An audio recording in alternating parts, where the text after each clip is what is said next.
तुम्हा सर्वांचं मनापासून स्वागत करते। तुमचं स्वागत आहे माझ्या नवीन एका ब्लॉगमध्ये। तर मंडळी, आजची सकाळ ही जरा अशी होती। सकाळी आहोंचा टिफिन करून दिला आणि त्यानंतर मग घर झाडण्यासाठी घेतलेली।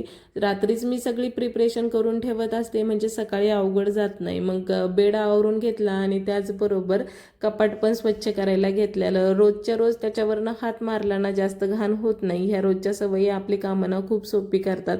आणि त्याचनंतर खिडकीमध्ये पण थोडासा पसारा इकडे तिकडे झालेला होता, तो पण आवरून घेतलेला। मग जिथलं तिथलं ठेवलं ना तर व्यवस्थित दिसायला लागतं। आणि मग क्लिनिंग तर करून झालेली, मग लगेचच घर पण झाडायला घेतलेलं। खाली बसूनच घर झाडायची सवय आहे मला, कारण सगळं कानाकोपऱ्यातला कचरा हा व्यवस्थित निघतो आणि खाली बसल्यामुळे ना धूळ पण ही चांगल्या प्रकारे निघते। नाही तर अशी वरतून झाडलं ना तर वरतीच उडायला लागते। आणि त्याचनंतर मग स्वयंपाक तर झालेला होता माझा आणि कियांसाठी इथे खाऊ बनवायला टाकलेला होता। लापशीची खिचडी मी कियांसाठी बनवायला टाकलेली होती। खूप सोपी रेसिपी आहे आणि बाळासाठी खूप पौष्टिक आहे। तुम्हाला हवं असेल तर मला कमेंट करा, तुमच्यासोबत नक्की शेअर करेल। आणि त्यानंतर मग इथे मी किचन पण लगेचच झाडायला घेतलेलं। किचन आणि हे सगळं झाडण्यामध्ये माझा अर्धा पाऊण तास जातो, कारण सगळं पुसत झाडून काढायचं म्हणल्यावर ना बराच वेळ जातो। आणि नुसतं झाडून काढत नाही तर जे पसारा ठेवलेला असतो तो सगळा काढून झाडून काढत असते, म्हणजे जिथे तिथे आपले घाण झालेली असते ना सगळं व्यवस्थित स्वच्छ करून घेते। आणि त्याचबरोबर मग हॉलमध्ये पण आले झाडून काढण्यासाठी। आणि कियांला इथे म्हणजे टीव्ही लावलेली होती, तो टीव्ही बघत बसलेला आणि त्यामुळे मग मी इकडे माझी कामं करत होती। माझा कियान हा आता पुढच्या महिन्यामध्ये 2 वर्षाचा होईल, छोटाच आहे तो आणखी। आणि आम्ही दोघंच राहतो, म्हणजे दिवसभर घरी मी आणि कियान आहो सकाळी ऑफिसला जातात आणि त्यामुळे मग तो आणि मीच असते। मग आमच्या दोघांचाच गोंधळ दिवसभर सुरू असतो।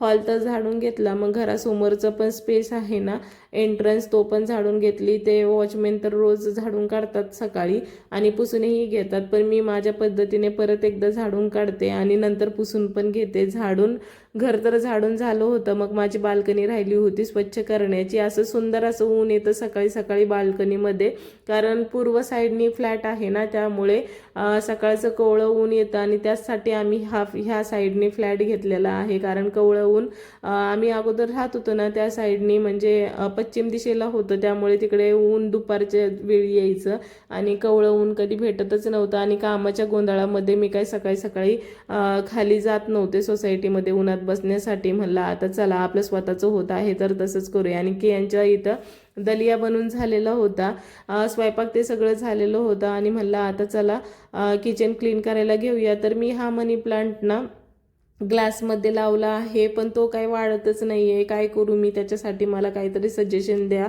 मला झाडं खूप आवडतात, पण त्यांची काळजी कशी घ्यावं ना एवढं काही मला माहिती नाही आहे त्याबद्दल। बाल्कनी पूर्ण झाडांनी भरवायचे आहे, पण एक एक एक एक करूया म्हणलं। आणि मग सगळं किचनवरती जो पसारा होता तो खाली ठेवला आणि स्वच्छ करायला घेतलेला। सगळं असे म्हणतात 3 जण तर राहतात, म्हणजे हिला काय कामं असतं दिवसभर, पण घरामध्ये किती कामं असतात ना। जर केली तर खूप आहे, नाही केली तर काहीच नसतं। जर आपण असं वरच्यावर काम केली तर काहीच काम नसतं आणि पूर्ण डीप क्लिनिंग वगैरे करत बसलं तर किती कामं असतात। आता हे किचन आवरायलाच मला अर्धा पाऊण तास जातो आणि त्यानंतर बाकीचे कामं पण करायचे असतात। आणि जिथे मला अर्धा तास लागणारा असतो तिथे 1 तास तर सहज निघून जातो, कारण कियान पण असतो मध्ये मध्ये करायला। मग तो जर म्हणला मम्मा चल, तर मग ते हातातलं काम सोडावं लागतं आणि त्याच्या मागे जावं लागतं। मग खिडकीमधला सगळा पसारा काढून घेतला होता, तिथे साबणीने मस्त असं घासून घेतलेलं कात्याने। आणि त्यानंतर मग गॅसचा ओटा आणि गॅसची शेगडी पण घासायला घेतलेली। तर जो स्टीलचा भाग आहे ना तो काय करते मी ह्या घासणीने घासून घेते आणि जो ब्लॅक आहे ना काचेचा पार्ट तर तो हातावरती साबण लावते आणि त्या मस्त असं चोळून घेते पाणी टाकून। आणि त्याचनंतर मग टाईल्स आहेत ना त्या पण अशा घासणीने घासून घेते, कारण त्याच्यावरती तेलकट तुपकट डाग उडालेले असतात आपण फोडणी देतो त्यावेळेस। तर काय आहे ना, तरी पण माझ्या समोर विंडो आहे, मी फोडणी देताना ती ओपनच करते, पण हवाचा फोर्स जास्त असतो ना त्यामुळे ते घरामध्ये सगळीकडे इकडे तिकडे पसरतं आणि त्यामुळे थोडंसं चिकटपणा हा जास्त होतो। मग त्यामुळे मी रोजच्या रोज सगळं क्लीन करते। आणि त्याचबरोबर हे नळ आहेत ना, एक पिण्याच्या पाण्याचं आहे आणि एक वापरण्याचं पाण्याचं आहे, तर ते पण रोज ज्यावेळेस किचन वट्टा क्लीन करत असते तो पण तेव्हा स्वच्छ करून घेते, म्हणजे स्वच्छ दिसतो। असं आपल्यालाच मनाला समाधान वाटतं की नाही आपण काम करतोय तर पूर्ण व्यवस्थित करत आहे, असं हे केले आणि ते केले असं नाही. आणि तिथे 2 साबणीचे स्टँड लावलेले आहे साबण ठेवण्यासाठी.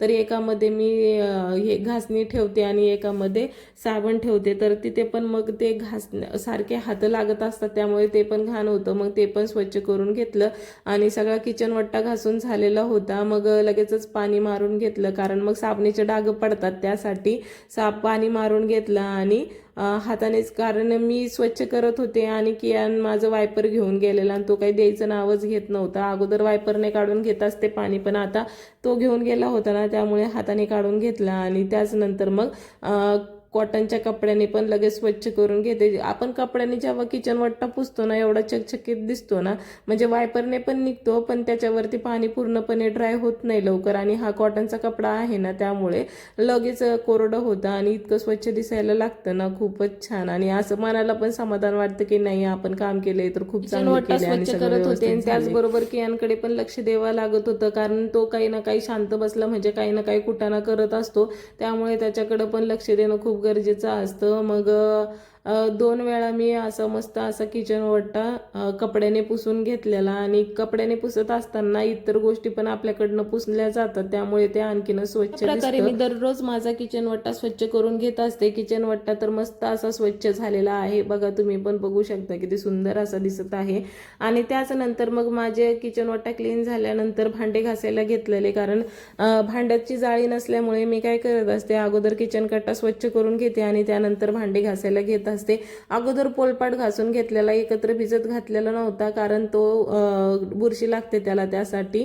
तर किचन वट्टा धुताना फक्त ह्याच्यामध्ये ठेवला होता आणि नंतर ते पण घासून घेतला. आणि ह्या बरण्या त्याच्यामध्ये जे साहित्य होतं ते एका डब्यामध्ये काढून घेतलं आणि ते आपण लगेच स्वच्छ करून घेतल्या. म्हणजे थोडंसं क्लीननेस ठेवलं ना, तर आणखीनच छान दिसायला लागतं आपलं किचन. ह्याच गोष्टी आहेत ज्यांनी माझं किचन नीटनेटकं आणि स्वच्छ दिसतं. आणि कियान मग आला इकडून वायपर घेऊन, माझे पण काम झालं आणि त्याने पण ते वायपर काम झाल्यावरती आणून दिलं. तो पण खेळून खेळून कंटाळला असेल. मग भांडे माझे स्वच्छ घासून झालेले आणि त्याच्यानंतर मग बेसिंग घासायचं राहिलेलं होतं, ते पण स्वच्छ घासून घेतलं. आणि वायपरचा आलाच शेवटी उपयोग, मग लगेचच पाणी पण काढून घेतलेलं. आणि कियानला खाऊ घालेपर्यंत माझी इकडे भांडी पण वाळून झालेली होती. म्हणलं चला आता भांडी वाळून झालेली आहेत तर त्याचबरोबर ती रचून पण घेऊया. त्यामुळे लगेचच जी ओली असतील ती पुसून घेतली आणि भांडी रॅकवरती लावायला लागली. भांडी काही जास्त नाही आहेत माझ्याकडे, पण जी आहेत तीच मी अशी व्यवस्थित ठेवून देते. आणि तर मंडळी, कसा वाटला तुम्हाला आजचा व्लॉग नक्की सांगा. आणि व्हिडिओ आवडला असेल तर लाईक करा, शेअर करा आणि आपल्या चॅनलला सबस्क्राईब करायला मात्र विसरू नका. भेटूया अशाच नवनवीन व्हिडिओमध्ये. तो